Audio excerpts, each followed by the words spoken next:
बहुत पुरानी बात है। एक गांव में एक मछुआरा अपनी पत्नी के साथ रहता था। मछुआरा मछली मारकर ले आता था और मछुआरिन गांव-गांव में घूमकर मछली बेचा करती थी। एक दिन उस राज्य के राजभवन के पास से गुजरते हुए उसने हाक मारी, मछली चाहिए मछली। उसकी पुकार सुनकर रानी ने दरवाजा खोलकर उसे बुलाया। मछुआरिन के निकट आने पर वह बोली, मैं मछली खरीदूंगी, देखूं कौन सी मछली है। मछुआरिन ने जैसे ही टोकरी उतारी, एक बड़ी सी मछली उछल पड़ी। रानी ने पूछा, मछली नर है या मादा है? रानी की बात सुनकर मछली टोकरी में से हंसने लगी। मछुआरिन बोली, रानी माँ, यह नर मछली है। रानी बोली, तब तो इस मछली को मैं नहीं खरीदूंगी, कारण राजा को छोड़कर कोई भी अन्य पुरुष मेरे महल में प्रवेश नहीं कर सकता। मैं मादा मछली खरीदना चाहती हूँ। मछली की टोकरी के अंदर से फिर मछली के हंसने की आवाजें सुनाई पड़ी। रानी ने दरवाजा बंद कर दिया। मछुआरिन मछली की टोकरी लेकर अपने रास्ते चली गई। रानी गुस्से से कांपते कांपते अपने कमरे में आई। शाम को राजा आए। रानी ने अन्य दिनों की तरह राजा का स्वागत हंसकर नहीं किया, मुंह फुलाकर गंभीर होकर बैठी रही। राजा समझ गए कि जरूर कोई न कोई बात हुई है, तभी रानी इतने गुस्से में है, इसलिए वह उनकी ओर देख भी नहीं रही है। राजा ने पूछा, बात क्या है? क्या तुम अस्वस्थ हो? रानी बोली, मैं ठीक हूँ, लेकिन एक मछली खरीदने के लिए मछुआरिन ने जो मछली दिखाई, मैंने पूछा यह नर है कि मादा है। इस पर एक मछली हो कर करके हंस उठी। मैं जानना चाहती हूँ कि मछली क्यों हंसी। इसका कारण न जान पाने पर मैं विष खाकर मर जाऊंगी। राजा ने हंसकर कहा, मछली हंसी थी? असंभव, निश्चय ही तुमने स्वप्न देखा होगा।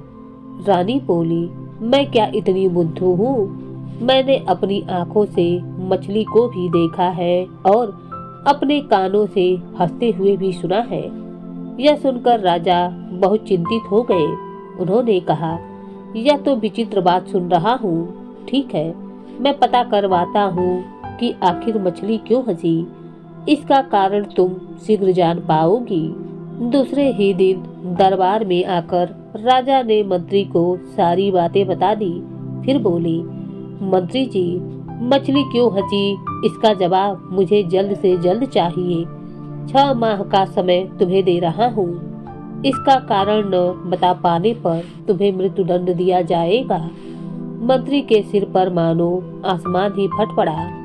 राजा का हुक्म मानना ही होगा। उसने कहा, जो आज्ञा महाराज। आज ही घर जाकर मैं पोथी पत्रा लेकर बैठूंगा। 6 माह बाद मैं आपको बता दूंगा कि आखिर मछली क्यों हंसी थी। कहने को तो मंत्री ने कह दिया था, किंतु आकाश और पाताल एक करके भी उन्हें इन प्रश्नों का कोई उत्तर मिलने की उम्मीद न थी। अनेक ग्रंथों पोथियों को देखा, अनेक स्थानों पर गए, अनेक लोगों से पूछा, ज्ञानी विद्वान, जादूगर, तंत्र विद्या जानने वाले सभी से पूछा, लेकिन मछली क्यों हंसी इस रहस्य की व्याख्या कोई भी नहीं कर पा रहा था। सोच सोच कर मंत्री की नींदें उड़ जा रही थी। भूख खत्म हो गई, शरीर कंकाल जैसा हो गया। देखते ही देखते 5 माह गुजर गए। मंत्री समझ गए कि उनकी जिंदगी मात्र 1 माह की है, उसके बाद तो मृत्यु निश्चित ही है। वे राजा को अच्छी तरह जानते थे। राजा जो बोलते थे वही करते थे। मंत्री ने खुद को मृत्यु के लिए तैयार कर लिया। अपनी सारी संपत्ति बेटे के नाम लिख दी। मंत्री इस बात को समझ रहे थे कि उनको मृत्युदंड देने के बाद भी अगर राजा का क्रोध कम नहीं हुआ तो उसके पुत्र को भी राजा के क्रोध का सामना करना पड़ेगा। इसलिए एक दिन मंत्री ने अपने पुत्र को बुलाकर कहा, तुम देश भ्रमण के लिए निकल पड़ो। जब तक राजा का क्रोध शांत न हो जाए तब तक तुम इस राज्य से बाहर ही रहना। मंत्री का बेटा बहुत बुद्धिमान था। देखने में भी वह अत्यंत सुंदर था। पिता की बातों का अर्थ समझकर वह एक दिन पैदल ही घर से निकल पड़ा। चलते चलते कुछ दिनों बाद वह एक गांव में पहुंचा। रास्ते में एक वृद्ध किसान से उसकी भेंट हुई। किसान कहीं गया हुआ था, अब घर लौट रहा था। उसके साथ बातचीत कर उसे अच्छा लगा। उसने सोचा, अच्छा हुआ एक संगी साथी मिल गया। दोनों ही एक ही पथ पर जा रहे थे। लंबा रास्ता था, बातचीत करते हुए रास्ता कट जाएगा। दोनों एक गेहूं के खेत से गुजर रहे थे। बातों ही बातों में मंत्री पुत्र ने कहा, बीच बीच में हम लोग यदि एक दूसरे को ढोते रहे तो अच्छा होगा। यह सुनकर किसान ने सोचा, यह लड़का बड़ा मूर्ख है क्या, लेकिन उसने कुछ नहीं कहा। फसल काटने का समय हो गया था।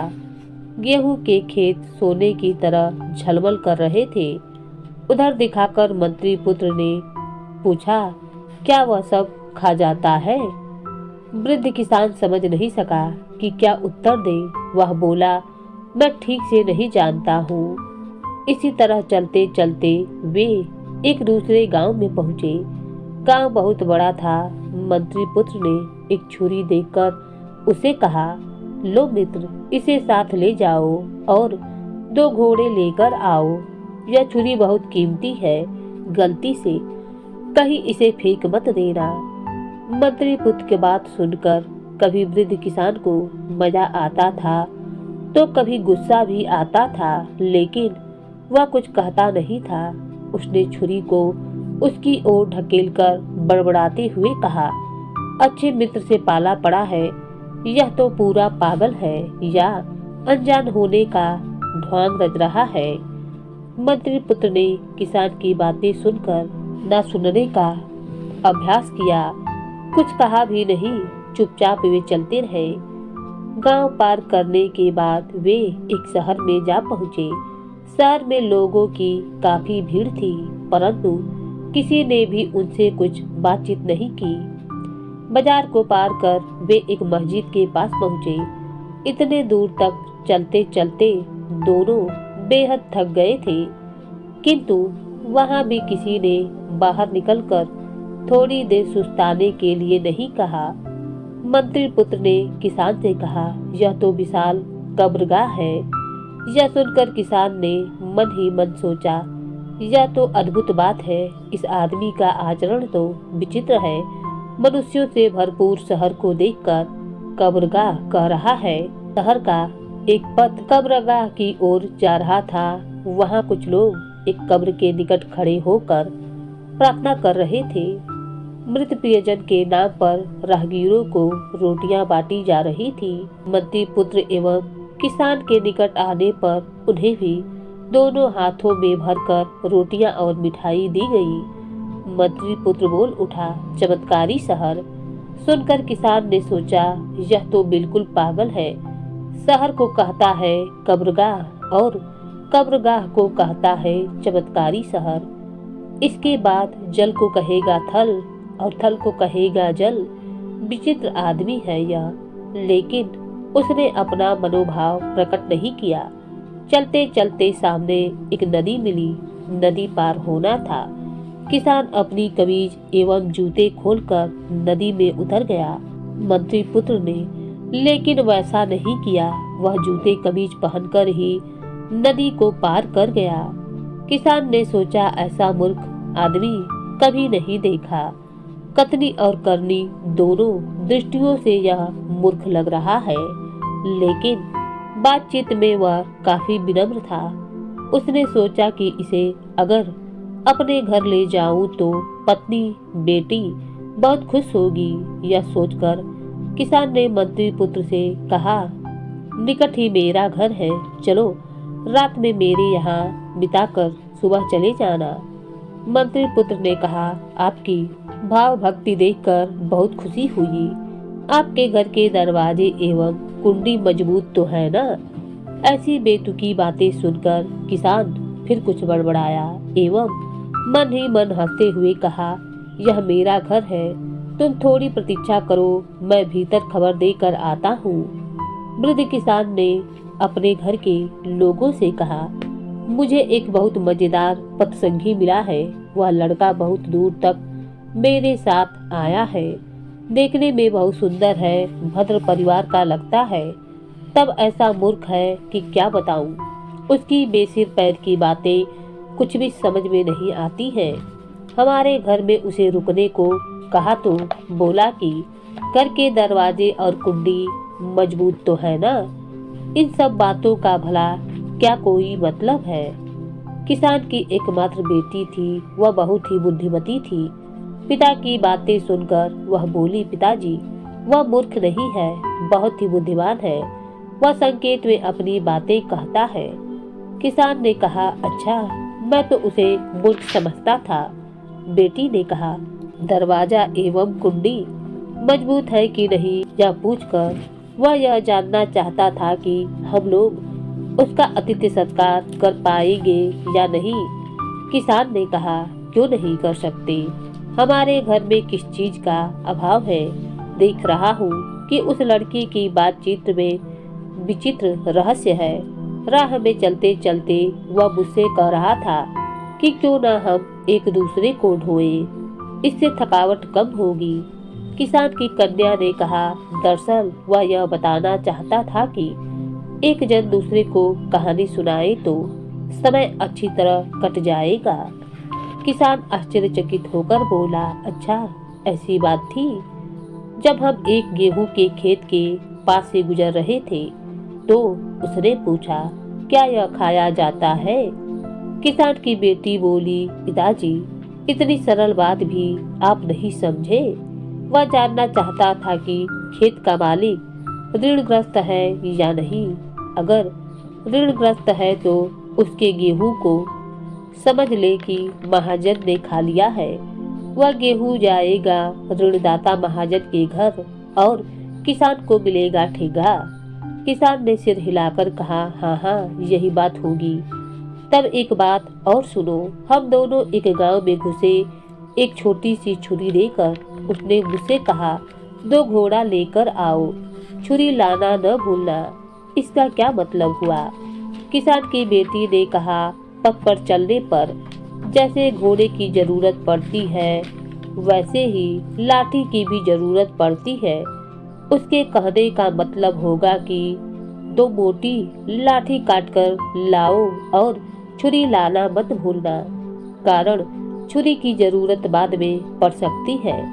किसान ने सहमति से सिर हिला दिया। उधर मंत्री पुत्र बाप और बेटी की बातचीत सुन रहा था।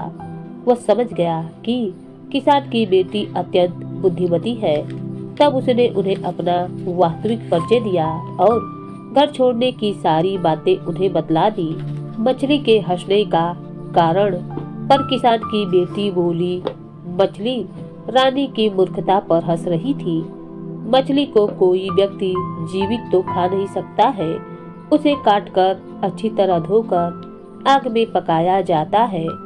जब मछली को काटा जाता है उसी समय नर है कि मादा का भेद मिट जाता है। पकाने के बाद तो रहा सा भेद भी खत्म हो जाता है।